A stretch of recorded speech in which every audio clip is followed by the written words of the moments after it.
جگہ جی لگانے کی دنیا نہیں ہے، یہ عبرت کی جا ہے، تماشا نہیں ہے۔ آج دا موضوع میرا شب برات کے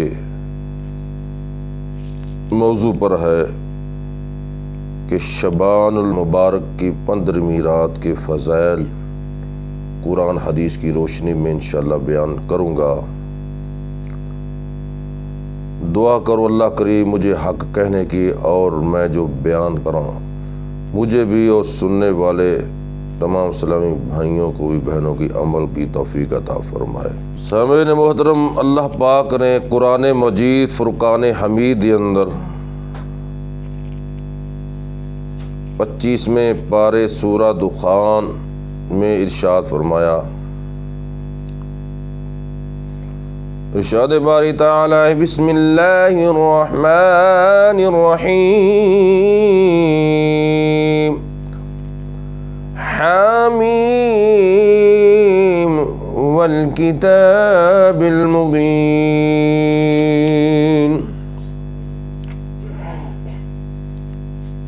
اس واضح کتاب کی قسم،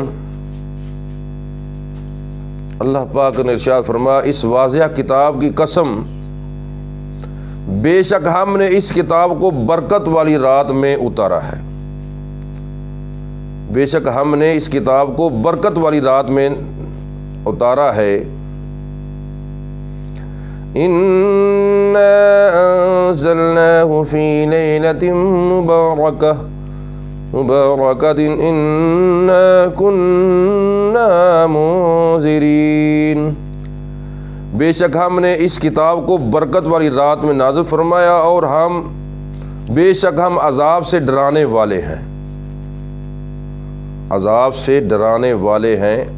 فِيهَا يُفْرَقُ كُلُّ أَمْرٍ حَكِيمٍ، اس رات میں ہر حکمت والے کام کا فیصلہ کیا جاتا ہے۔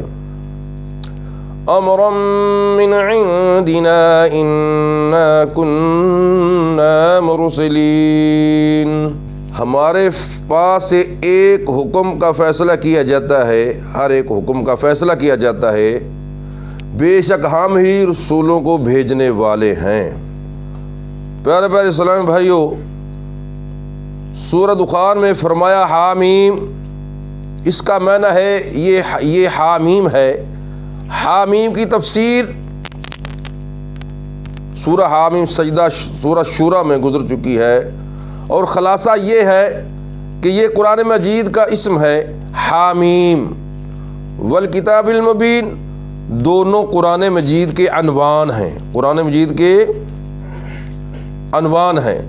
ایک قول یہ ہے کہ ہا سے مراد وحی اور میم سے مراد ہے محمد، یعنی یہ وہ خاص وحی ہے جو سیدنا محمد صلی اللہ علیہ وسلم کی طرف نازل ہوئی ہے، جیسے کہ اس آیا مبارکہ میں ارشاد فرمایا فَأَوْحَى إِلَىٰ عَبْدِهِ مَا أَوْحَى، بس اس نے اپنے مکرم بندے کی طرف وحی کی جو وحی کی۔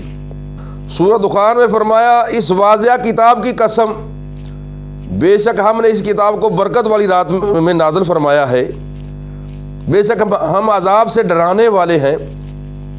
اس آیا مبارکہ میں فرمایا ہم نے اس کتاب کو لیلۃ مبارکہ میں نازل فرمایا ہے، اور لیلۃ مبارکہ کا مصداق رمضان شریف کی شب ہے یا شبان کی 15ویں رات۔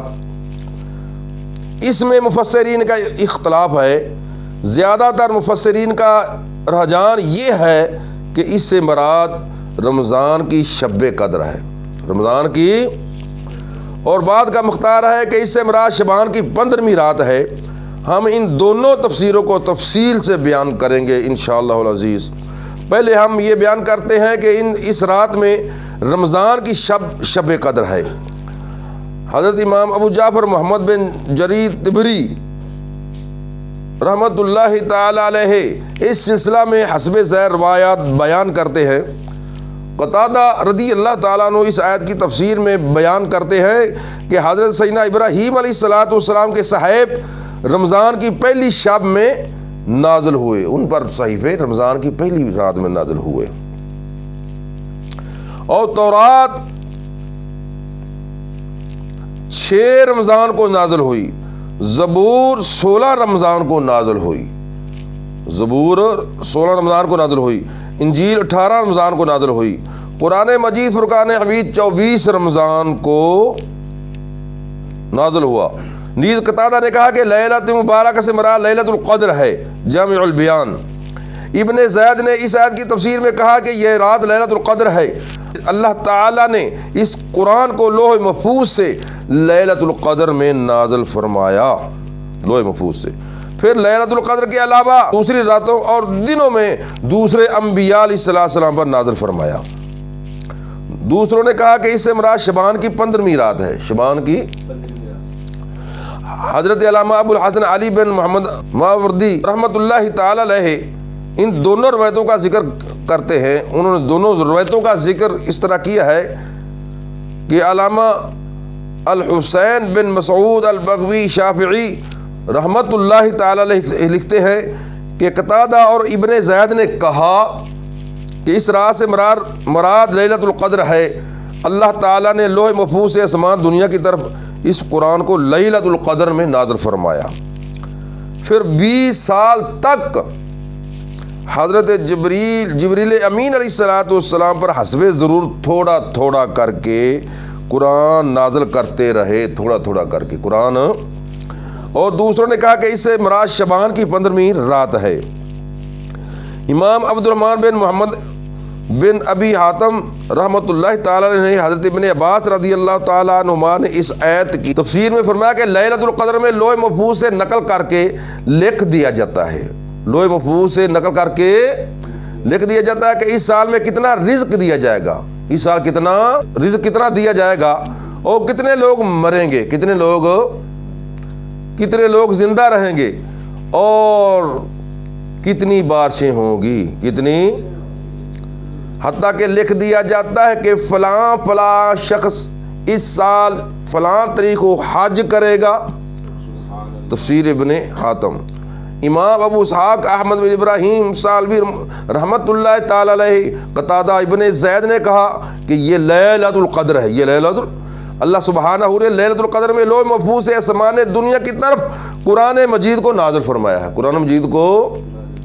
پھر نبی صلی اللہ علیہ وآلہ وسلم پر راتوں اور دنوں میں قرآن مجید کو نازل فرماتا رہا۔ دوسروں نے کہا کہ اس سے مراد شعبان کی 15ویں رات ہے۔ تفسیر الکشف والبیان۔ حافظ اسماعیل بن عمر بن کثیر رحمۃ اللہ تعالی علیہ اس رات سے مراد فرماتے ہیں کہ لیلۃ القدر ہے۔ اکرمہ سے روایت ہے کہ یہ شعبان کی 15ویں رات ہے، ان کی یہ حدیث مرسل ہے، جبکہ قرآن مجید میں یہ تصریح موجود ہے کہ یہ شب لیلۃ القدر ہے۔ اکرمہ بیان کرتے ہیں کہ رسول اللہ صلی اللہ علیہ وسلم نے فرمایا ایک دن ایک شعبان سے دوسرے شعبان تک زندگی کی مدتیں منقطع ہو جاتی ہیں، حتیٰ کہ ایک شخص کا نکاح ہوتا ہے، ایک شخص کا نکاح ہوتا ہے، اس کے ہاں بچہ پیدا ہو جاتا ہے، اس کا نام مردوں میں لکھا ہوا ہوتا ہے۔ سمجھا گی؟ زندگی کا کوئی پتہ نہیں لوگوں کہ کب مر جانا ہے۔ بندہ شادی کرتا ہے، نکاح کرتا ہے، اس کو پتہ نہیں کہ اسی سال میں نے فلاں تاریخ کو مر جانا ہے۔ اللہ اکبر! اگر ایسا پتہ ہو تو کوئی شادی کرے؟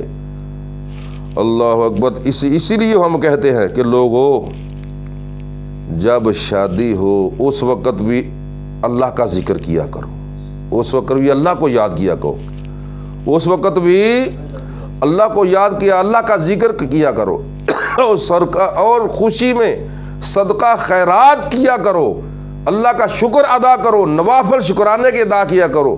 خسرے و کنجریاں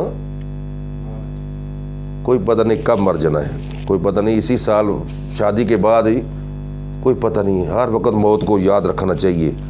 آج کے معاشرے میں لوگ دین سے اس قدر دور ہو چکے ہیں کہ جب خوشی کا موقع آتا ہے لوگ کہتے ہیں، خاص کر کے عورتیں سلام بہنی یہ خوشی کیا ہے جس میں ناچ گانے نہ ہو؟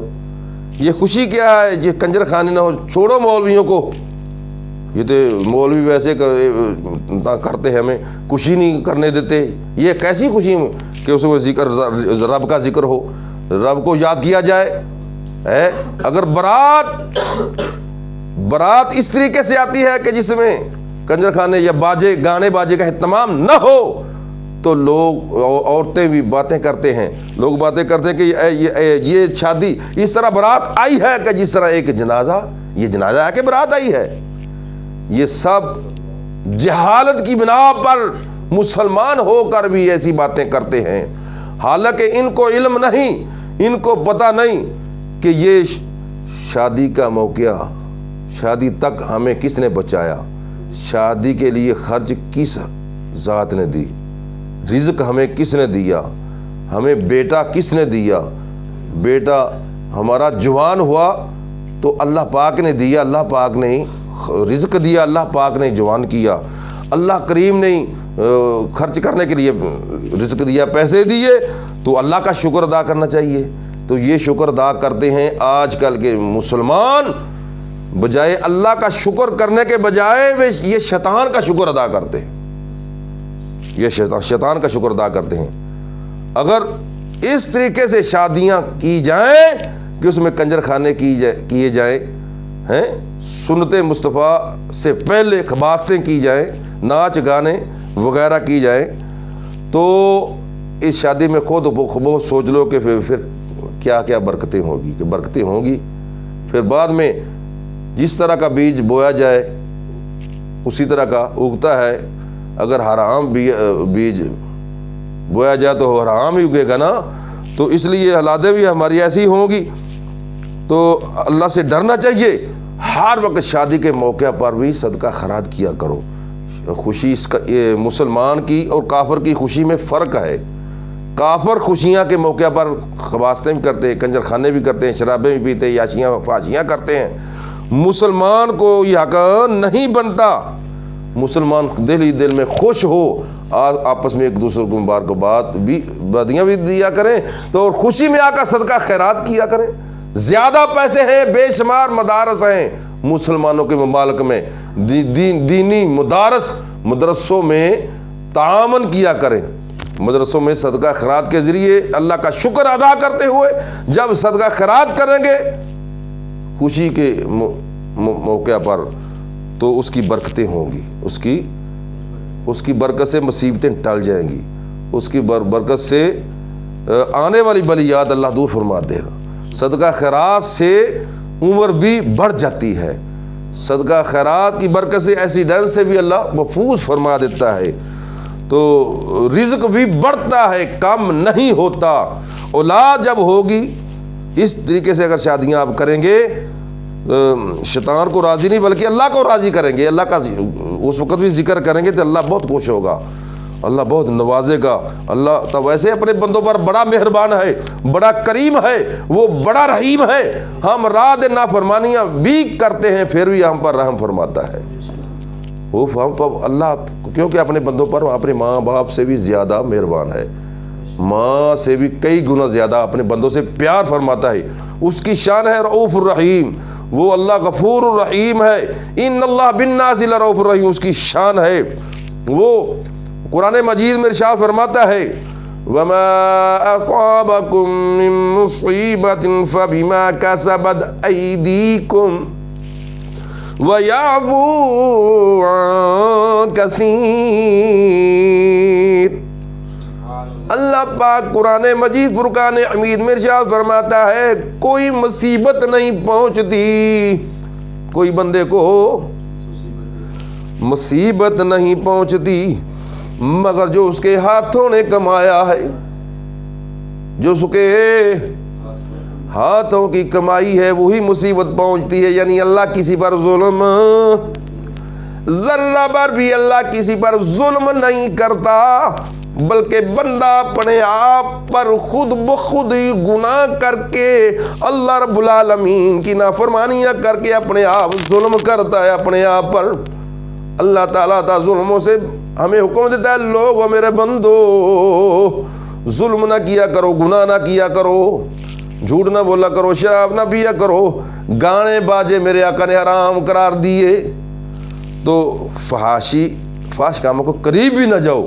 اللہ تعالیٰ برائیوں سے منع ہمیں کرتا ہے، پھر بھی ہم شیطانی کام کرتے ہیں، اور شادی کے موقع پر کیا کرتے ہیں، رات کو مہندی ہوتی ہے، رات کو مہندی کی رسم میں آپ لوگوں کو پتہ ہے کہ کیا مسلمان ہو کر بھی بالکل اللہ کو بھول جاتے ہیں۔ عورتیں بھی ناچ رہی ہوتی ہیں، لڑکیاں لڑکے اکٹھے ناچ رہے ہوتے ہیں۔ پہلے دیکھتے رہے کہ جب شادی ہوتی تھی اپنے گھروں میں عورتیں صرف گھروں میں دروازے بند کر کے گاتی اور ناچتی تھیں، صرف گھروں میں۔ اس کو بھی علماء حق منع کرتے تھے کہ ناچنا گانا جائز نہیں، صرف اپنے گھر دروازے بند کر کے ایسی کام کرتے، ناچ دے لڑکیاں عورتیں ناچتی گاتی۔ اور پھر اس کے بعد پرفتن دور ہوتا گیا، وہ عورتیں بندے باہر نکل آئے اپنے دروازے کے سامنے، اتنی بے حیائی پیدا ہو چکی ہے، اب اپنے گھر کے دروازے باہر نکل آئے، پھر بھی صبر نہ آیا، اتنی بے حیائی اب پھیل گئی ہے، اتنی بے حیائی پھیل گئی کہ دروازے باہر جا کر اپنی گلی میں بھی صبر نہیں آیا، پھر اپنی گلی سارے محلے میں تمام گلی میں پھرنے گھومنے لگے، ناچ رہے ہیں، لڑکیاں ناچ رہی ہیں، لڑکے ساتھ ناچ رہے ہیں، تو شرابیں بھی پیتے ہیں، اللہ معاف فرمائے۔ تو سارے کے سارے کام کیا، سوچ لو مسلمانوں، سوچو ذرا، زندگی کا پتہ نہیں بندہ کیا کیا کرتا ہے، اس کو یہ پتہ نہیں کہ شاید میرا زندگی پتہ نہیں کتنی ہے، 1 دن کی رہے گی، 2 دن کی رہے گی، گھنٹے کی رہے گی ہے، کہ پچھلے شبان میں رب لکھ چکا ہو کہ اس سال اگلے رمضان شبان سے پہلے فلاں تاریخ کو یہ مر جائے گا، لکھا ہو، تو آپ ایسے کام کر رہے ہیں، تو پھر کیا ہوگا، کیا جواب دیں گے اللہ پاک کو، ایسے کام کرتے کرتے مر گئے۔ اس کے نقصانات، آتش بازی، گولیاں چلاتے ہیں لوگ، اس کے نقصانات دیکھتے ہیں، کنجریاں بھی بات بخت لاتے ہیں، تو وہ اللہ کو بھول جاتے ہیں، ان کو پتہ نہیں کہ یہ رزق ہمیں کس نے دیا ہے، ہمیں جوانی کس نے دی ہے، ہمیں حسن کس نے دیا ہے۔ اگر دلہن بیاہ کر نکاح کر کے لا رہے ہیں تو یہ دلہن کس نے پیدا کی ہے، مجھے یہ نعمت کون دے رہا ہے، اللہ پاک، شکر تو اللہ کریم کا کرنا چاہیے۔ یہ سارے شیطانی کام، حرام کام کر کے، فضول خرچی کر کے اللہ کو ناراض کرتے ہیں، شیطان کو راضی کر رہے ہیں، یہ کیا عقل مندی ہے؟ شیطان بندے کا دشمن ہے، شیطان بندے کا دشمن ہے۔ میں نہیں کہتا، رب العالمین قرآن مجید فرقان حمید میں ارشاد فرماتا ہے، اللہ رب العالمین قرآن مجید فرقان حمید میں ارشاد فرماتا ہے، یا ایھا الذین آمنوا ادخلوا فی السلم کافۃ ولا تتبعوا خطوات الشیطان انہ لکم عدو مبین۔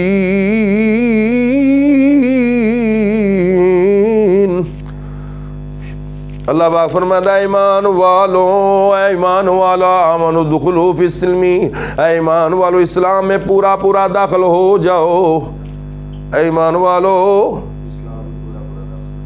اسلام میں پورا داخل ہو، وہ لا تتبعوا خطوات الشیطان، شیطان کے قدموں کی پیروی نہ کرو، شیطان کی پیروی کیوں، انہ لکم عدو مبین، بے شک وہ تمہارا دشمن ہے، کھل مکھلا شیطان تمہارا دشمن ہے۔ یہ اللہ رب العالمین فرماتا ہے، شیطان تمہارا دشمن ہے، شیطان کھل مکھلا دشمن ہے بلیو۔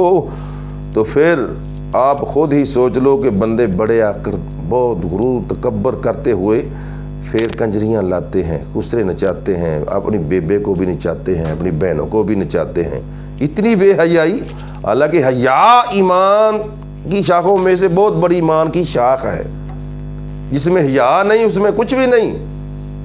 میرے آقا علیہ السلام نے اس لیے تو فرمایا، جب تمہیں حیا ختم ہو جائے جو چاہے کر، یعنی اتنا بغیر تو ہو گیا بے حیا بندہ، وہ حد سے بڑھ گیا ہے. آتش بازی، مہندی کی رسومات کر بے شمار نوجوان آپ خبرات میں پڑھتے رہتے، کئی فلاں کی شادی ہو رہی تھی، گولیاں چلائیاں لوگوں نے، نوجوان فلاں کا بندہ، ایک نوجوان بچہ مر گیا، اور ایک یا دو یا کتنے فلاں بندے لونجے ہو گئے گولی سے. نہیں سمجھائی؟ تو اتنے نقصانات دنیا میں بھی دیکھ رہے ہیں، پھر بھی شیطان کے راضی کام کرنے والے کام کر رہے ہیں. شیطان جب رب العالمین فرماتا تمہارا کل بخلا دشمن ہے، تو پھر دشمن کا کہنا کوئی عقل مند مان سکتا؟ دشمن کی تابع داری، جو دشمن بات کہے کوئی دنا بندہ اس کا کہنا مان سکتا ہے؟ تو وہ نادان احمق بے وقوف جاہل ہی اس کی اطاعت کرے گا. نہیں سمجھائی؟ چلو بتقاضا بشری انسان سے غلطیاں ہو جاتی ہیں، پھر توبہ کا دروازہ کھلا ہے، توبہ کیا کریں، اللہ کی بارگاہ میں شرمندہ ہو کر جھک جائیں. جب بھی جھک جائیں گے اللہ توبہ قبول کرنے والا. جو ایسے کام کر چکے توبہ کر لیں. ہاں، ہمارے علاقہ راجہ جنگ میں اپنی آنکھوں سے میں نے کئی مہندیوں کی رسومات دیکھا کہ نوجوان بڑا ہی حسین تھے، جمیل بچہ، ہمارے محلے میں آتش بازی اور گولیاں چل رہی تھی، ان کو سینے پر لگی، وہ مر گیا فوراً موقع پر ہی. ایک بندہ میرے دعوت اسلامی فرماتے ہیں کہ کراچی میں شادی کے موقع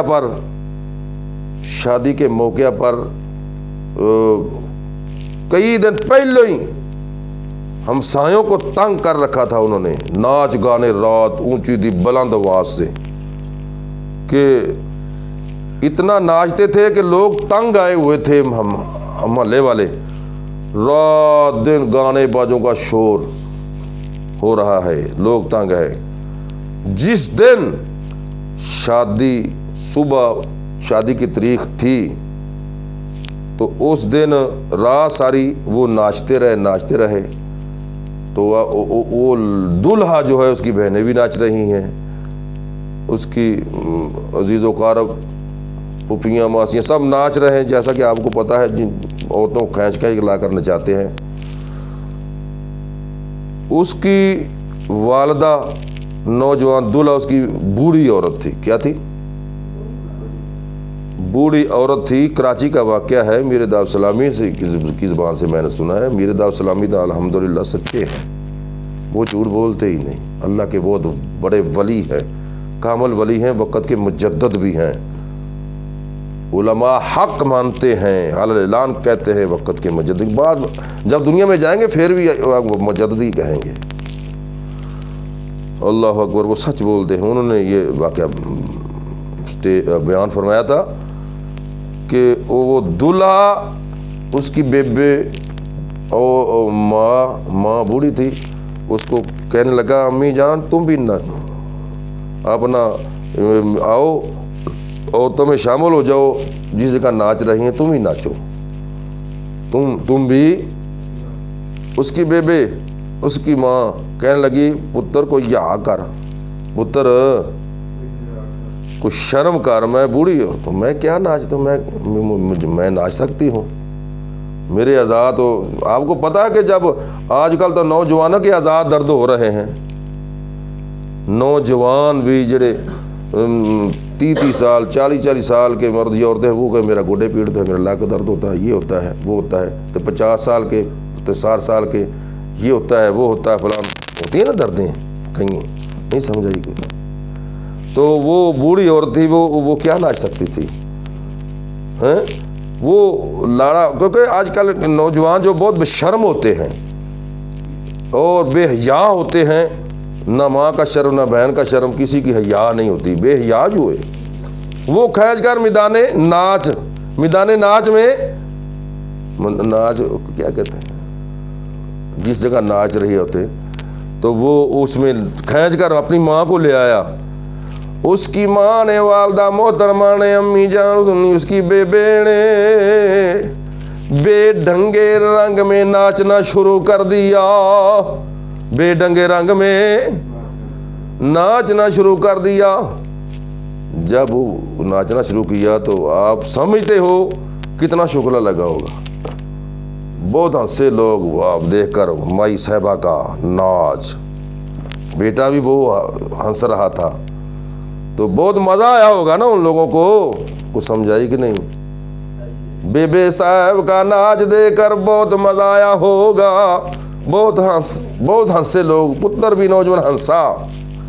ذرا غور کرو مسلمانوں، حضور کے غلاموں، کس قدر ہم لوگ دین سے دور ہو چکے ہیں. اللہ ہم سب کو ہدایت نصیب فرمائے اور حیا کی چادر نصیب فرمائے. سب کو قرآن و سنت شریعت مصطفیٰ صلی اللہ علیہ وسلم پر عمل کرنے کی توفیق عطا فرمائے. رات ناچ رہے، اس سے کئی دن پہلوں بھی بیبے کو نچایا نوجوان نے. صبح ہوئی، رات 2-3 بجے پھر سو جاتے ہیں لوگ. رات ناچتے رہتے ہیں، صبح بارات جانی ہوتی ہے، 2-3 بجے سو جاتے ہیں. جب سارے سوئے اس کے بعد پھر بارات بھی جانی ہوتی ہے، تیاری کرنی ہوتی ہے. بارات کے جانے کا ٹائم ہونے والا ہے. لاڑا صاحب نوجوان سویا ہے. کیا ہوا ہے؟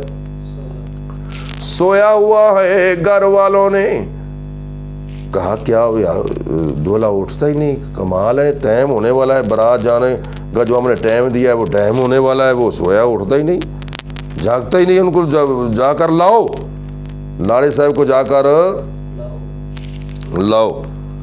جب کوئی گھر کا لڑکا اس کو جگانے کے لیے گیا، بڑی اس نے ہلایا جلایا مگر وہ ہلا یا اٹھا نہیں. پھر واپس آ گیا، پھر بھی نہیں وہ اٹھا نا. جب واپس آ گیا گھر والوں نے سختی سے کہا یار اس کو سختی سے جگا کر لاؤ، ٹائم ہونے والا ہے. پھر گھر کا والا کوئی آدمی یا عورت گئی ہوگی، اس نے جگانے کی کوشش کی، وہ اٹھا. لوگوں نے گھر والوں نے سمجھا شاید شراب پیتی ہے، شراب کی وجہ سے نشے میں ہے. ڈاکٹر صاحب کو بھی بلایا گیا ہوگا. اچھا بہرحال ڈاکٹر صاحب کو بلایا، چیک کرایا، دیکھا کہ توجہ کے ساتھ دیکھا تو دولہا صاحب اٹھ نہیں رہا بلکہ ہمیشہ کی نیند میں سو چکا ہے. دولہا صاحب ہمیشہ کی نیند میں سو چکا ہے. جب گھر والوں کو پتا چلا، گھر کے ماں والدین کو پتا چلا، گھر والے ماں باوی بہن بھائی بھی دھاڑے مار مار چیخے مار مار رونے لگے.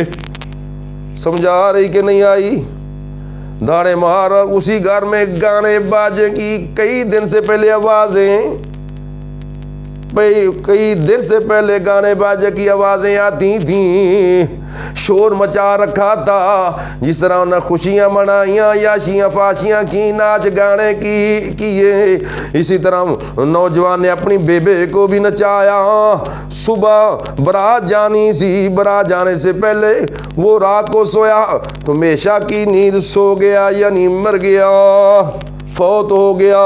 اب دھاڑے مار مار لوگ چیخے مار مار. کیا حال ہوگا ان لوگوں کا جن کا دولہا، جن کا بیٹا برات والے دن فوت ہوا. ہمیشہ کی نیند میں جب سویا، جب اس کا بیٹا مرا ہوگا، یہ پیغام سن کے لوگوں کا، رشتہ داروں کا، ماں باپ کا، بہن بھائیوں کا کیا حال ہوگا. اب وہ لوگ وہ دھاڑے مار مار چیخے مار مار رونے لگے. ہچکیاں لے لے کر رو رہنے. ذرا غور دک مقام مسلمانوں، میں نے یہ حدیث پاک پڑھی ہے. ایک بندے کا نکاح ہوتا ہے، حدیث پاک پڑھیے. حضرت اکرمہ بیان کرتے رسول اللہ صلی اللہ علیہ وسلم نے فرمایا کہ شبان سے دوسرے شبان تک زندگی کی مدتیں منقطع ہو جاتی ہیں، حتیٰ کہ ایک شخص کا نکاح ہوتا ہے اس کے ہاں بچہ بھی پیدا ہو جاتا ہے، اس کا نام مردوں میں لکھا ہوا تو ہوتا ہے. اس بندے کا بیاہ ہو، شادی ہو رہی ہے، پہلے عیاشی فاشیاں، مہندی، بہت خوب مہندی منائی ہیں، فخر تے غرور کرتے ہوئے. اس کا نتیجہ کیا نکلا کہ نکاح کر کے دولہا نصیب بھی نہیں، اس سے پہلے وہ مر گیا. اس لیے ہم کہتے کہ لوگوں اللہ سے ڈر جاؤ، شادی کے موقع پر بھی اللہ کو یاد کیا کرو. جویں جویں چھوٹا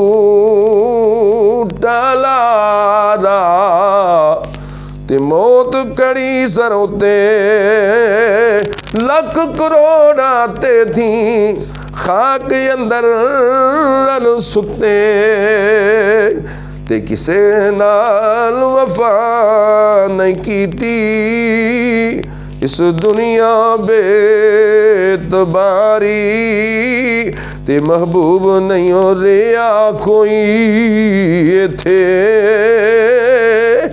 تے نہ رہی کسے دی سرداری تے ہمیشہ کسے دے پیر نہیں ٹکے تے سب ٹر گئے وارو واری۔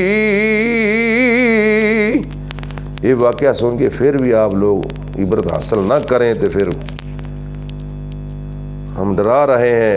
نبی ہمارا نبی بھی اس لیے آیا ہے لوگوں کو ڈرانے کے لیے، پریشان کرنے کے، ڈرانے کا مطلب یہ ہے کہ ڈرانے کے لیے، خوشخبری سنانے کے لیے، لوگوں کو ڈرانے کے لیے میرے آقا تشریف لائے ہیں۔ ڈرانے سے مراد کیا؟ یہ نہیں کہ لوگوں کو پریشان کرنے کے لیے تنگ نہیں، لوگوں کو آنے والے خطرے سے بچانے کے لیے میرے نبی بھی اس لیے آئے تھے۔ میرے نبی خاتم النبیین، تیرے نبی خاتم النبیین بن کر آئے ہیں۔ میرے نبی صلی اللہ علیہ وسلم کے بعد کوئی نبی آنا، میرے نبی اور آپ کے امتی علماء حق نے یہ کام کرنا ہے نبیوں والا، تو ہم بھی نبی صلی اللہ علیہ وسلم تو قرآن اور حدیث کے ذریعے آپ لوگوں کو اللہ کے عذاب سے ڈراتے ہیں۔ لوگوں ڈر جو اللہ کو یاد کیا کرو، خوشی کے موقع پر بھی اللہ کو یاد کیا کرو اور غمی کے موقع پر بھی اللہ کو یاد کیا کرو۔ تو اس رات میں شبان مبارک کی 15ویں رات کو یہ لکھا جاتا ہے، ایک شخص کا نکاح ہوتا ہے، اس کے ہم بچہ پیدا ہوتا ہے، اس کا نام مردوں میں لکھا ہوتا ہے۔ تفسیر ابن کثیر۔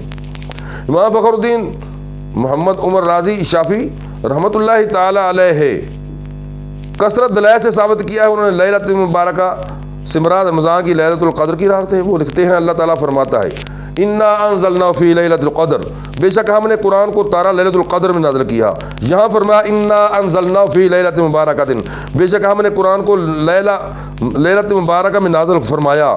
اس لیے ضروری ہے کہ لیلۃ القدر اور لیلۃ مبارکہ سے مراد وہ ایک شب ہوتا ہے، یعنی قرآن مجید میں تضاد اور تناقض لازم نہ آئے۔ اللہ تعالیٰ فرماتا ہے شہر رمضان الذی انزل فیہ القرآن، رمضان کا وہ مہینہ ہے جس میں قرآن کو نازل کیا گیا۔ اس آیت میں یہ فرمایا قرآن مجید کو نازل کرنا رمضان کے مہینے میں واقع ہوا ہے۔ یہاں فرمایا انا انزلنا فی لیلۃ مبارکۃ، بے شک ہم نے قرآن مجید کو لیلۃ مبارکہ میں نازل فرمایا، مبارک رات میں نازل فرمایا، بس ضروری ہوا یہ رات رمضان کا مہینہ میں واقع ہو۔ اسی طرح جس شخص نے بھی کہا کہ لیلۃ مبارکہ سے رمضان کے مہینہ میں واقع ہے، اس نے یہ کہا کہ لیلۃ المبارکہ ہی لیلۃ القدر ہے۔ اللہ تعالیٰ فرماتا ہے لیلۃ القدر کی صفت میں فرمایا تنزل الملائکۃ والروح فیہا بإذن ربہم من کل امر سلام ہی حتی مطلع الفجر، اس رات میں فرشتے اور جبریل امین اپنے رب کے حکم سے ہر کام کے لیے نازل ہوتے ہیں، وہ رات سلامتی ہے طلوع فجر تک۔ فیہا یفرق کل امر حکیم، اس رات میں ہر حکمت والے کام کا فیصلہ کیا جاتا ہے۔ اس رات میں فرشتے اور جبریل نازل ہوتے ہیں۔ اللہ اکبر۔ تنزل الملائکۃ والروح، نیز یہاں سورۃ دخان میں فرمایا امر من عندنا، ہمارے پاس ایک حکم کا فیصلہ کیا جاتا ہے۔ اور سورہ قدر میں فرمایا بإذن ربہم من کل امر سلام، اپنے رب کے حکم سے ہر کام کے لیے اترتے ہیں۔ اور اس سورت کے آیات میں فرمایا امر من عندنا، ہمارے پاس سے ایک حکم کا فیصلہ کیا جاتا ہے۔ اس صورت میں فرمایا کہ رحمتم من ربک، آپ کے رب کی رحمت سے، سلام ہی حتی مطلع الفجر، وہ رات طلوع فجر ہونے تک سلامتی ہے۔ امام محمد بن جریر طبری نے قتادہ سے روایت کیا کہ صحائف ابراہیم رمضان کی پہلی شب میں نازل ہوئے، اور تورات رمضان کی 6 شب میں نازل ہوئی، زبور رمضان کی 12ویں شب میں نازل ہوئی، انجیل رمضان کی 18ویں شب میں ہوئی، اور قرآن مجید رمضان کی 24ویں شب میں نازل ہوا۔ اور لیلۃ مبارکہ یہی لیلۃ القدر ہے۔ لیلۃ القدر کا معنی ہے قدر والی، یعنی شب۔ اس کا یہ نام اس لیے رکھا گیا اس کا کہ اس کی قدر، اس کا شرف اللہ کے نزدیک بہت عظیم ہے، اور ظاہر ہے کہ اس قدر اور اس کا شرف زمانہ کے مخصوص جز اس مخصوص شب کی وجہ سے نہیں ہے، کیونکہ زمانہ اپنی ذات اور صفات کے اعتبار سے متصل واحد چیز ہے، اس لیے یہ نہیں ہو سکتا کہ زمانہ کے بعد اجزاء دوسرے جزا کے اعتبار سے افضل ہوں۔ بس اگر زمانہ کا کوئی ایک جز دوسرے جز سے افضل ہو تو اس کی یہی وجہ ہوتی ہے کہ زمانہ کے اس جز میں کوئی ایسی افضل چیز حاصل ہوتی ہے جو دوسرے جز میں حاصل نہیں ہوتی۔ یہ واضح ہے کہ دین کی چیزوں کا مرتبہ دنیا کی چیزوں سے زیادہ شرف اور مرتبے والا ہے۔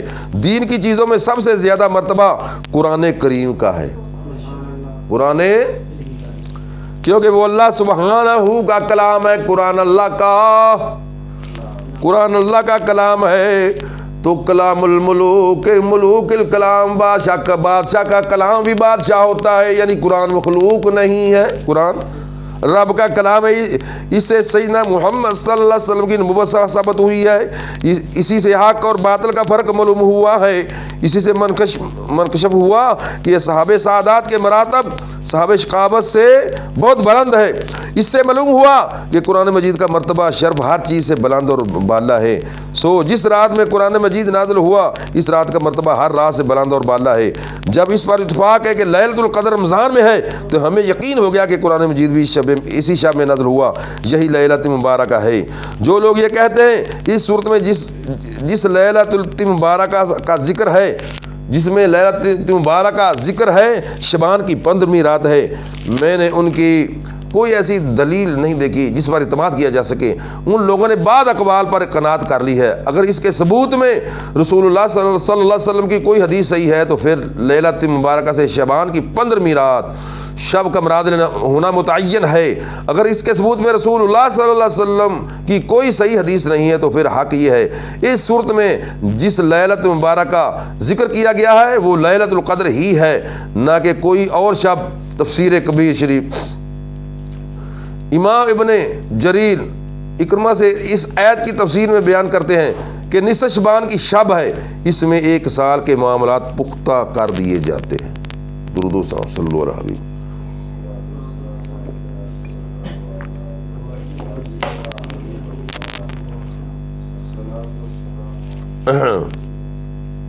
سال کے معاملات پختہ کر دیے جاتے ہیں۔ اس زندہ کا نام مردوں سے لکھ دیا جاتا ہے، حج کرنے والوں کا نام لکھ دیا جاتا ہے، بس اس میں کوئی زیادتی ہوگی نہ کوئی کمی۔ جامع البیان کنز الاعمال، عثمان بن محمد بن مغیر بیان کرتے ہیں کہ رسول اللہ صلی اللہ علیہ وسلم نے فرمایا لوگوں کی زندگیاں ایک شبان سے دوسرے شبان میں منقطع ہوتی ہے، حتیٰ کہ ایک آدمی نکاح کرتا ہے، اس کی اولاد ہوتی ہے، اس کا نام مردوں میں لکھا ہوا ہوتا ہے۔ اسی لیے تو ہم بابر کہتے ہیں لوگوں جب شادی کا موقع ہو اس وقت اللہ کو یاد کیا کرو، شیطان تمہارا دشمن ہے، اس کی پیروی کرتے ہو، فضول خرچیاں کر کے بچو، اللہ سے ڈر جاؤ ورنہ مرنے کے بعد پچھتاؤ گے۔ حضرت ابن عباس رضی اللہ تعالیٰ عنہ بیان کرتے کہ ایک آدمی لوگوں کے درمیان چل رہا ہوتا ہے، حالانکہ وہ مردوں میں اٹھایا ہوا ہوتا ہے، مردوں میں۔ پھر حضرت ابن عباس رضی اللہ تعالیٰ عنہ نے اس آیت کی تلاوت کی، انا انزلناہ فی لیلۃ مبارکۃ انا کنا منذرین فیہا یفرق کل امر حکیم، سورہ دخان۔ پھر حضرت ابن عباس نے فرمایا اس رات میں 1 سال سے دوسرے سال تک دنیا کے معاملات کی تقسیم کی جاتی ہے۔ جامع البیان ابو اضحاب بیان کرتے ہیں کہ حضرت ابن عباس رضی اللہ تعالیٰ عنہ نے فرمایا بے شک اللہ تعالیٰ نصف شعبان کی رات کو معاملات کے فیصلے فرماتا ہے، لیلۃ القدر میں ان فیصلوں کو ان کے صحاب کے سپرد کر دیتا ہے، ان کے دوستوں کے سپرد کر دیتا ہے لیلۃ القدر میں۔ امام ابو عیسیٰ محمد بن عیسیٰ ترمذی رحمۃ اللہ تعالیٰ علیہ فرماتے ہیں حضرت عائشہ صدیقہ رضی اللہ تعالیٰ عنہا روایت کرتی ہیں ایک رات میں نے رسول اللہ صلی اللہ علیہ وسلم کو گم پایا، میں باہر نکلی، دیکھا کہ آپ بقیع کے قبرستان میں تھے، بقیع کے۔ آپ نے فرمایا کیا تم کو یہ خطرہ تھا کہ اللہ اس کا رسول تم پر ظلم کریں گے، یعنی بے انصافی کریں گے؟ میں نے عرض کیا یا رسول اللہ صلی اللہ علیہ وسلم، میں نے یہ گمان کیا تھا کہ شاید آپ اپنی دوسری بیوی کے پاس چلے گئے ہوں۔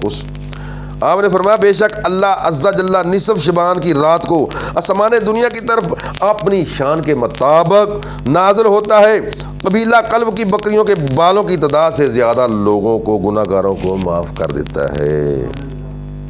سنن ترمذی شریف، امام محمد بن یزید قزوینی ابن ماجہ شریف نے روایت کرتے ہیں کہ حضرت علی بن ابی طالب رضی اللہ تعالیٰ عنہ بیان کرتے ہیں کہ رسول اللہ صلی اللہ علیہ وسلم نے فرمایا جب نصف شبان کی رات ہو، شبان کی 15ویں رات ہو، اس رات میں قیام کیا کرو اور اس کے دن روزہ رکھو، کیونکہ اللہ سبحانہ اس رات میں غروب شمس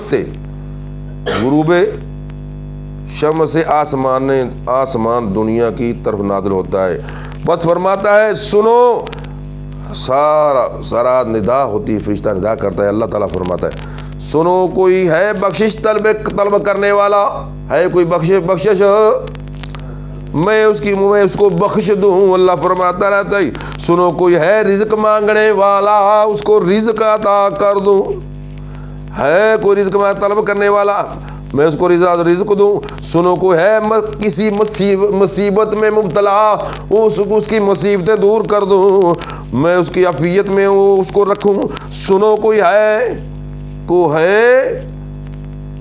بخشش مانگنے والا، رزق مانگنے والا، اولاد مانگنے والا، صحت مانگنے والا، میں اس کو عطا کروں۔ وہ فرماتا رہتا ہے حتیٰ کہ فجر طلوع ہو جاتی ہے۔ فجر حضرت ابو موسیٰ اشعری رضی اللہ تعالیٰ عنہ بیان کرتے ہیں رسول اللہ صلی اللہ علیہ وسلم نے فرمایا بے شک اللہ سبحانہ شبان کی رات کو متوجہ ہوتا ہے اور تمام مخلوق کو بخش دیتا ہے سوائے مشرک اور کینہ پرور کے، سوائے مشرک کو اس رات کی مشرک کو شرک بہت ظلم عظیم ہے، اور جو کینہ رکھتا ہے لوگوں کے ساتھ، بغض رکھتا ہے مسلمان بھائیوں کے ساتھ، تو رشتہ داروں کے ساتھ، وہ ایسا بدبخت لوگ ہیں، اس کو، ایسے لوگوں کو اس مبارک رات میں بخشتا۔ ذرا غور دا مقام، ہم لوگ کیا کرتے ہیں رشتہ داروں کے ساتھ؟ کیا صلہ رحمی کرتے ہیں؟ بلکہ قطع رحمی اور ان کے ساتھ قطع تعلق کرتے ہیں، ہمسایوں کے ساتھ بھی قطع تعلق کرتے ہیں۔ تو قطع تعلق کرنے والا ایسا بد نصیب انسان ہے، اس مبارک رات میں ایسے لوگوں کو اللہ بخشتا، البتہ وہ بھی توبہ کر لے، توبہ کا دروازہ کھلا ہے، ان کو بھی اللہ اس رات بخش دیتا ہے۔ ماں باپ کے نافرمان کو بھی اس رات میں بخشتا، وہ ماں باپ سے معافی مانگ لے، جس کے ماں باپ ناراض ہیں وہ معافی مانگ لیں، پھر ان پر بھی اللہ راضی ہو جائے گا، ان کو بھی اللہ نہیں سمجھائی۔ حضرت امام ابو بکر احمد بن حسین بیکی رحمۃ اللہ تعالیٰ علیہ روایت کرتے ہیں، ابو سالبہ الخشنی رضی اللہ تعالیٰ عنہ بیان کرتے ہیں نبی صلی اللہ علیہ وسلم نے فرمایا جب نصف شبان کی شب ہوتی ہے اللہ تعالیٰ اپنی مخلوق کی طرف متوجہ ہوتا ہے، مومنوں کو بخش دیتا ہے، مومنوں کو، جو مومن معافی مانگیں گے، توبہ استغفار کریں، ان کو بخشے گا نا۔ تو رات دن وہ جو آتش بازی کریں گے، یہ رات اللہ پاک نے ہمیں دی ہے، اللہ کی بارگاہ میں معافی طلب کرو، استغفار کرو، دوزخ کی آگ کو بجھاؤ۔ دوزخ کی آگ کو بجھانے کے بجائے اللہ کے غضب کو دعوت دیتے ہیں جو آتش بازی کرتے ہیں اس رات میں، سمجھا کہ جن کے بچے کرتے ہیں والدین ہی کراتے ہیں، وہ چاہیے تو یہ تھا کہ دوزخ کی آگ کو بجھایا جائے، مگر گھر گھر میں آگ جلائی جاتی ہے اس رات میں، یہ بہت بری اور ہندوؤں کافروں کی رسم ہے، مسلمان کو زیب نہیں دیتی کافروں کی رسمیں۔ کینہ رکھنے، کافروں کو مہلت دیتا ہے، کینہ رکھنے والوں کو ان کے کینے کے ساتھ چھوڑ دیتا ہے۔ جو بغض نہیں چھوڑتے نا مسلمان، ذاتی طور پر رنجش ہے ایک دوسرے کے ساتھ، وہ لڑے جھگڑے ہوئے ہیں تو ایک دوسرے سے معافی نہیں مانگتے، معاف نہیں کرتے، وہ کینہ بغض ہی رکھتے ہیں، ایسے لوگ ایسے بد نصیب ہیں کہ ان مبارک راتوں میں ان کو لوگوں کو اللہ بخشتا، حتیٰ کہ وہ اپنے کینہ کو ترک کر دیں، جو کینہ رکھتے ہیں کینہ کو ترک کر دیں، صلح کر لیں اپنے بھائیوں مسلمانوں سے، رشتہ داروں سے، بہن بھائیوں سے، ماں باپ کو سے معافی مانگ لیں تو اللہ کریم بڑا مہربان، توبہ کو قبول کرنے والا ہے، ان کو بھی معاف۔ تو کینہ جو رکھتے ہیں نہیں چھوڑتے کینہ، ان کو اللہ معاف۔ حضرت عثمان بن ابی عاص رضی اللہ تعالیٰ عنہ بیان کرتے نبی صلی اللہ علیہ وسلم نے فرمایا جب نصف شعبان کی شب ہوتی ہے ایک منادی ندا کرتا ہے کوئی بخشش طلب کرنے والا ہے, کوئی بخشش مانگنے والا, اللہ پاک فرماتا ہے میں اس کو بخش دوں, ہے کوئی سوال کرنے والا میں اس کو عطا کروں, میں اس کو عطا کر دوں. بس جو شخص بھی سوال کرتا ہے اللہ تعالیٰ عطا فرما دیتا ہے, کیونکہ اللہ بہت رحیم ہے, اللہ بڑا مہربان ہے اپنے بندوں پر. وہ آخری دم میں آخری سانس میں بھی بندہ معافی مانگ لے نا اللہ پھر بھی اللہ توبہ قبول کرنے والا مہربان ہے. اتنا توبہ کا دروازہ کھلا ہوا ہے. حضرت عائشہ صدیقہ رضی اللہ تعالیٰ عنہ بیان کرتی ہیں کہ جب نصف شعبان کی شب ہوتی ہے نبی صلی اللہ علیہ وسلم میرے بستر سے نکل جاتے. پھر حضرت عائشہ نے کہا اللہ کی قسم ہمارے بستر کی چادر ریشمی تھی. ذرا غور کرو مسلمانوں, 20,000 ہزار کے جوڑے لا کر دینے والوں اپنی بیویوں کو اور ریشمی. ذرا غور کرو میرے تیرے نبی سارے نبیوں کے سردار, میرے نبی کو اللہ نے خزانہ کی چابیاں بھی دی ہیں, مال کے کل بنایا ہے, مختار کل بنایا ہے, پھر بھی دنیا کی کسی چیز کو پسند, دنیا کے ساتھ محبت نہیں فرمائی. حضرت عائشہ صدیقہ فرما دی ہماری بستر چادر جو چادر بستر کی چادر تھی نا نہ ریشمی تھی نہ سوتی تھی. ہم نے کہا سبحان اللہ پھر وہ کیسی تھی, کس چیز کی تھی؟ آپ نے فرمایا وہ اونٹ کے بالوں کی بنی ہوئی تھی, اونٹ کے. آپ نے فرمایا مجھے یہ خدشہ ہوا کہ شاید آپ اپنی دوسری ازواج کے پاس چلے گئے ہیں, میں آپ کے گھر میں ڈھونڈ رہی تھی. آپ نے گھر میں میرا پیر آپ کے پیروں سے ٹکرایا, اس وقت آپ سجدہ ریز تھے, اس وقت جو آپ دعا پڑھ رہے تھے دعا سنیے, آپ کو سکھانے کے لیے اللہ کے محبوب نے دعا مانگی ہے, امتیوں کو تعلیم کے لیے, ورنہ آپ تو گناہ گار نہیں تھے, نبی تو معصوم ہوتا ہے گناہوں سے. نبی صلی اللہ علیہ وسلم فرمایا آقلی سے دعا پڑھ رہے تھے, میں نے اس کو یاد رکھا. عائشہ صدیقہ فرماتی وہ یہ دعا تھی میرا جسم میرے تیرے نبی صلی اللہ علیہ وسلم اللہ کی بارگاہ میں دعائیں کر رہے ہیں, میرا جسم اور ذہن مولا تجھے سجدہ کر رہا ہے, تجھے میرا دل تجھ پر ایمان لا چکا ہے, میں تیری نعمتوں کا مولا اقرار کرتا ہوں, مولا نعمتوں کا اقرار کرتا ہوں, اپنے بڑے بڑے گناہوں کا اعتراف کرتا ہوں. ذرا غور کرو میرے نبی نے گناہ کیے؟ کوئی نبی تو گناہوں سے معصوم ہوتا ہے, نبی معصوم ہوتا ہے. یہ امت کو سکھانے کے لیے آپ دعا ہمیں سکھا رہے ہیں. میں بڑے گناہ کا اعتراف کرتا ہوں, میں اپنی جان پر ظلم کیا, سو تو مجھے بخش دے, بے شک تیرے سوا کوئی مولا گناہ کو بخشنے والا نہیں ہے, مولا میرے گناہ بخش دے, میں تیری سزا سے تیری معافی کی پناہ میں آتا ہوں, مولا تیری غضب تیرے غضب تیری رحمت کی پناہ میں آتا ہوں, تیری ناراضگی سے تیری رضا کی پناہ میں آتا ہوں, تجھ سے تیری ہی پناہ میں آتا ہوں. میں تیری ایسی حمد ثنا کر سکا, میں ایسی حمد ثنا نہیں کر سکا جیسے تو خود اپنی حمد ثنا کرتا ہے مولا. حضرت عائشہ صدیقہ رضی اللہ تعالیٰ عنہ نے بتایا کہ رسول اللہ صلی اللہ علیہ وسلم کھڑے ہو کر بیٹھ کر نماز پڑھ رہے تھے, کھڑے ہو کر بھی بیٹھ کر نماز پڑھ رہے تھے, حتیٰ کہ صبح ہو گئی, آگے مبارک پاؤں سوج گئے تھے, پاؤں مبارک. یہ امتیوں کے لیے آقا اتنی مشقتیں برداشت کرتے, امتیوں کی خاطر. ذرا امتیوں کو ہم اپنا حالت دیکھیں, ایک فرضی نماز بھی صحیح طریقے سے نہیں پڑھ سکتے ہیں, کبھی غاروں میں جا کر ہمارے لیے دعائیں کرتے رہے ہیں, مشقتیں برداشت کرتے. آپ کے پیر آپ کے پیر دبا رہی تھی عائشہ صدیقہ فرماتی, میں آپ کے پیر, اور میں نے کہا آپ میرے ماں باپ آپ پر فدا ہو جان, آپ نے اپنے آپ کو بہت تھکایا ہے, کیا یہ بات نہیں کہ اللہ تعالیٰ نے آپ کو معاف کیا ہوا ہے, آپ کو آپ کے گناہ نہیں ہے؟ آپ نے فرمایا کیوں نہیں عائشہ, کیا میں اللہ کا شکر گزار بندہ نہ بنا, اللہ کا شکر گزار. کیا تم جانتے ہو کہ اس رات میں کیا ہوتا ہے؟ میں نے کہا یا رسول اللہ صلی اللہ علیہ وسلم اس رات میں کیا ہوتا ہے؟ آپ نے فرمایا اس رات میں اس سال اولاد آدم سے ہر پیدا ہونے والے کا نام لکھ دیا جاتا ہے, اس سال اولاد آدم سے ہر مرنے والے کا نام لکھ دیا جاتا ہے, اس رات میں لوگوں کو اعمال اوپر لیے جاتے ہیں, اور اس سال ان کا رزق نازل کیا جاتا ہے. میں نے عرض کیا رسول اللہ صلی اللہ علیہ وسلم کیا کوئی شخص بھی اللہ سبحانہ کی رحمت کے بغیر جنت میں داخل نہیں ہوگا؟ آپ نے فرمایا کوئی شخص بھی اللہ کی رحمت کے بغیر جنت میں داخل.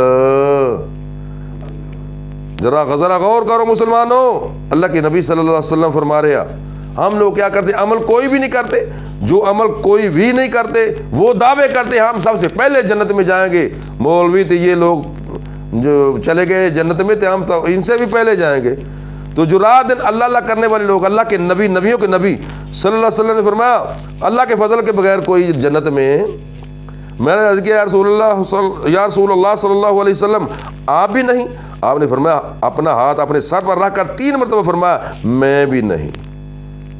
ذرا غور دے مقام میں نبی صلی اللہ علیہ وسلم نے فرمایا بھی اللہ کے فضل میں، کیونکہ اللہ نے اپنے محبوب پر فضل فرمایا تو نبی بنایا، رسول بنایا، شان عطا فرمائی اپنے فضل سے، اور مختار کل بنایا اپنے فضل سے، جنت کا مال کو مختار بنایا ہے اللہ کے۔ اللہ قرآن کہتا ہے اے محبوب انا اعطینا کل کوثر، بے شک ہے محمد صلی اللہ علیہ وسلم میں نے آپ کو بے حد بے انتہا عطا فرمایا، بے حد عطا فرمایا جس کی کوئی حد نہیں ہے۔ تو اس میں تفسیریں پڑھیں، جنت کا مالک بنایا، مختار کل بنایا، حوض کوثر کا مالک بنایا، کثرت امت عطا فرمائی۔ تو آقا علیہ الصلوۃ والسلام فرما رہے میں بھی اللہ کی رحمت سے ہی جنت میں، یعنی اللہ کی رحمت کے بغیر تو جنت میں کسے نہیں جانا۔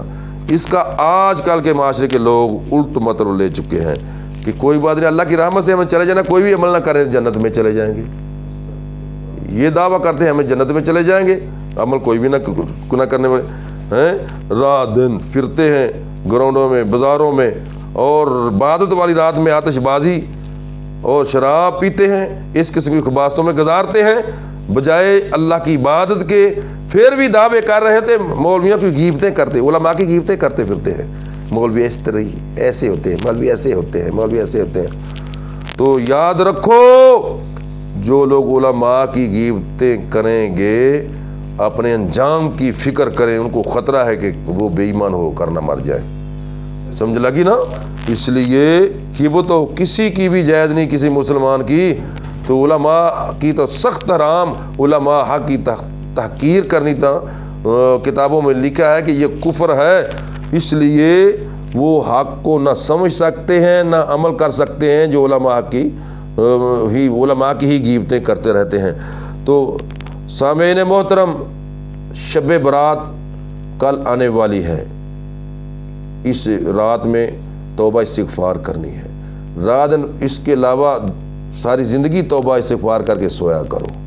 تو اس رات اللہ سب گناہ گاروں کو بخش دے گا، سوائے چند لوگوں کے جو مشرک ہیں، جادوگر ہیں، کاہن، ماں باپ کے نافرمان ہیں اور کینہ رکھنے والے ہیں، آپس میں رشتہ داروں سے لڑنے والے، کینہ رکھنے والے، ان کو اس رات بھی بخشے گا۔ تو پیارے اسلامی بھائیوں، تو آپ نے سنا بیان، یہ سارا کا سارا الحمدللہ قرآن حدیث کے مطابق بیان میں نے کیا، جو غلطیاں ہوئیں اللہ معاف فرمائے۔ تو آپ لوگوں کو میں دعوت فکر دیتا ہوں، ہم سب لوگ توبہ کر لیں۔ اگر کوئی ناراض ہے رشتہ دار، ان کے ساتھ صلح کر لیں، اگر ماں باپ ناراض ان کے ساتھ صلح کر لیں، تو پھر اللہ سے معافی مانگیں، انشاءاللہ اللہ سارے گناہ، ساری زندگی کے گناہ، جب بھی بندہ توبہ کرتا ہے نا اللہ اس کے سارے گناہ، اللہ توبہ کو بڑی بے شمار آیات ہیں جن میں لکھا ہے اللہ تعالیٰ توبہ کو قبول کرنے والا بڑا مہربان ہے۔ اللہ کریم ہم سب کو، میں نے جو کو بیان فرمایا، مجھے بھی عمل کرنے کی، آپ کو بھی، اسلامی بھائیوں کو، بہنوں کو، بچوں کو عمل کرنے کی توفیق عطا فرمائے۔ اور پھر آپ کو یاد یہ بات کراتا ہوں، خاص کر کے شادی اور خوشیوں کے موقع پر ذرا خیال کریں، ہوش کریں کہ اللہ کا اس وقت بھی ذکر کریں، صدقہ خیرات کریں، زیادہ پیسے ہوں تو صدقہ خیرات کریں، اس کو فائدہ ہوگا، مال بڑھے گا، برکت ہوگی، اولاد نیک ہوگی۔ تو کوئی مصیبت لکھی بھی ہوگی صدقہ خیرات کی برکت سے، وہ تو طالب علم دین، علماء دین کی خدمت کیا کرے، علماء دین جڑا علماء عالم دین کی صحیح خدمت کرتا ہے یہ بھی پہچان کریں۔ عالم حق ہے، علماء نے پہچان کرائی ہے، فلاں حق ہے، فلاں عالم وہ حق ہے، سب بتا آپ لوگوں کو علماء سمجھا دیتے ہیں۔ تو اس لیے خوشی کے موقع پر بھی نفل خوشی کے صدقہ خیرات کریں، اور شکرانے میں اگر نفل نوافل پڑھیں تو مسکینوں تو غریبوں کے ساتھ امداد کیا کریں، اپنے ہمسایوں کے ساتھ، رشتہ داروں کے ساتھ صلہ رحمی کریں، انشاءاللہ برکتیں ہی برکتیں ہوگی، آپ کی عمر بھی بڑھ جائے گی، آپ کو اللہ سے تندرستیاں بھی عطا، بے شمار بیماریوں سے محفوظ فرما لے گا، عمر بھی بڑھا دے گا، رزق بھی آپ کو زیادہ دے گا۔ جو صلہ رحمی نہیں کرتا والدین کے ساتھ اور رشتہ داروں کے ساتھ، میں نے جو حدیثوں میں پڑھا ہے مفہوم یہی نظر آتا ہے کہ یہ ثابت ہوتا ہے قرآن حدیث کے حوالے سے اس کا رزق بھی اللہ تنگ کر دیتا ہے، اس کی زندگی کا سکون ختم ہو جاتا ہے۔ اللہ تعالیٰ عمل کی توفیق عطا فرمائے۔